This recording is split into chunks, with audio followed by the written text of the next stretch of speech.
Hi, this is Sarah. I'm back with another installment of different programming and options for older adults and adults in general. So today we're going to talk about some different activities that you can do to keep your brain active. So some of the most common ones that I'm sure everyone already knows about, of course, is the crossword puzzles. So crossword puzzles come in a variety of sizes. We have the large print.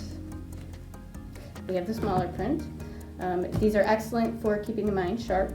Another thing that's kind of overlooked are the word finds. These are very calming in addition to keeping your brain active because you are utilizing different skills to try to identify where the words are within the grid here.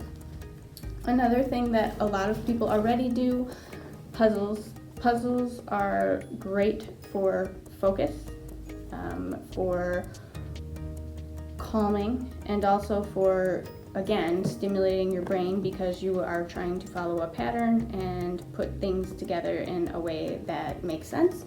And plus they have some really cool ones. This one I love. It's foil, so it's exciting. They also now have 3D puzzles, all kinds of different things to make it a little bit more interesting. So those are things that probably everybody already knows about. Now we're going to talk about a few more things that maybe people don't use as often. So highly overrated is the adult coloring situation. So there's a variety of different options for coloring. There's some that are bigger. There are some that are specific. So things like the mandalas, which are a little bit more intricate. This one in this book has different quotes in it along with it. But there's also ones that are a bit more challenging where you are doing color by number. But they're adult themed, so they're not for little kids. They're a little bit more complex. But that being said, it's also something that you can use as an intergenerational situation. So if you are visiting with grandchildren or you are visiting with an older adult parent, something perfect that you can do together. Another great resource are the Spot the Difference books. So these are the pictures where you have to identify what might be different in one versus the other. Again, these come in a variety of sizes. So there's smaller ones, there's bigger ones, there's themed ones, and all of these things you can find at the dollar store. So they're very easy to come by. Also, for a little bit more of a challenge, we have some other brain games that you might know about, you might not know about. This game, Quiddler, it's a card game where you build words.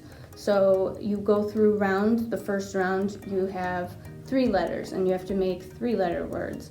The next round you have to make 4-letter words, up to 7-letter words. And so obviously this is stimulating the mind. You're being active, you're making words. It's also point-based, so sort of like Scrabble where you're paying attention to how many points you get. The cards are labeled with different values. So the more points on each letter, the more points that you get. Again, this is an excellent game to play family-wide. So I would recommend this one. I have used it with ages 10 to 100. Another game that's kind of a fun one is called In a Pickle.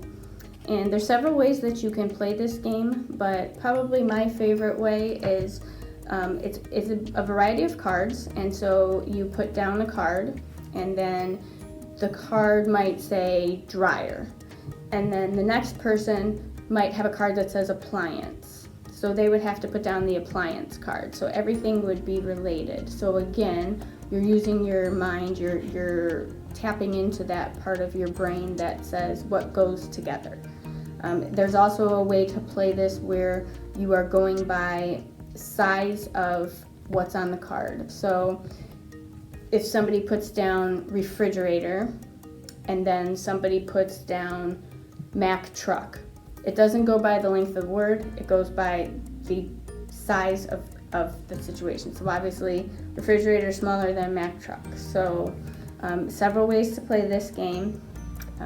It's another game that it's good for, it says up to 98 years old, but I'd say you could go up to 105 on that one. Okay. getting into a couple more different types of things that you can do. This is a magnetic wordplay game, and basically you have the magnets. You're creating words, you're creating poetry.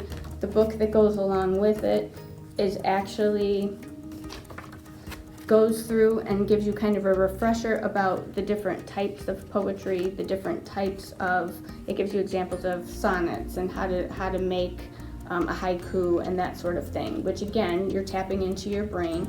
You're doing something kind of fun, and this is another thing that's a really good intergenerational program idea. And then the final one that I'm going to go through today is a game called Stay Tuned. And basically with Stay Tuned, you are using these cards. This is Stay Tuned. You're using the cards, and the cards give you the notes to play, and so you're playing the notes. And if you pause or if you mess up, then you're eliminated. And it's relatively straightforward, but it does make you use your brain because you're trying to follow what's on here with what's on here. You're going to put it right in front of you, but again, it's something where you are tapping into both your ability to multitask, looking from here to here, and you're listening to make sure that it sounds right. And it's just something kind of fun to play. So it's one of those games where you can play this with a group. It can be, again, all ages, and just something fun to stimulate your mind. These are all in-person games, papers, etc. that you can get. There are also a variety of online resources that you can use. One of my favorite apps is called Elevate. Elevate has a variety of different word games, math. They tailor it to what you want to do. There's a free version and there's also a paid-for version. I myself have used it, and there's certain templates that work best. There's one that's called Brevity, and it helps you eliminate excess words in a sentence, for example. And other brain games that you can do online, there's Lumosity. There are all kinds of, if you just even look in apps and type in word games, there's all kinds of different brain and word games that you can find online. There is a site that you can go onto to play Scattergories. If anyone is unfamiliar with Scattergories, basically they give you a letter. You have 12 different categories. You have to find a word that starts with that letter, and ideally it's played with a group, and whoever has an original answer that no one else got gets a point. So all of these are different things that you can use to keep your mind active. There's a million more things, so if you need more recommendations or you have any questions about any of these, please do not hesitate to get in touch with us. And if you have any other games that you would like to recommend, don't hesitate to let us know. You can comment on the post, and then other people will see it as well. So thank you for tuning in, and I will see you next time. Bye-bye.